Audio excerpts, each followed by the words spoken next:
As previously mentioned, Level 1 applies to a building with a low standard of compliance, even though it will probably be above current regulatory standards. While Level 6, described in the code as an aspirational standard, effectively indicates a zero-carbon home. It's important to bear in mind that the code is not just about carbon, as it attempts to measure the social as well as the environmental performance of the building. Carbon is the default because it's the most important element of climate change, which is the most pressing sustainability issues that we face.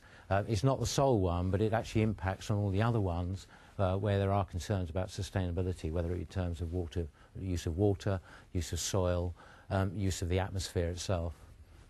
Well, the other factors, for example, in climate change, although everyone focuses on carbon dioxide, this is only one of a basket of greenhouse gases that also include CFCs, chlorofluorocarbons, the materials that cause the hole in the ozone layer, but also a very powerful greenhouse gas. They warm per part, they warm the atmosphere much more than CO2 does.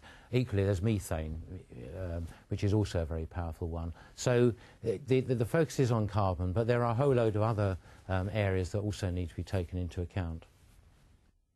The actual assessment is a two-stage process, carried out at the design stage and the post-construction stage, to compare the designer's intentions with the actual completed project. Code assessors have undertaken a 3-day training course provided by an official code service provider, currently BREEAM and the construction services company Stroma. After passing the exam, the assessor can apply for a code licence. For a code assessment, what a person needs to do is to first find a Code for Sustainable Homes assessor. This person will then help them through how they meet those code credits and what needs to be done to satisfy the evidence requirements. So to find a code assessor, a person looks for an accredited assessor, which is listed on the Building Research Establishment website. They can find somebody near them, and then that person will work with the architect, the developer, to talk about, for instance, how they meet the space requirements for recycling, the insulation levels needed, and how water efficient their toilet might need to be.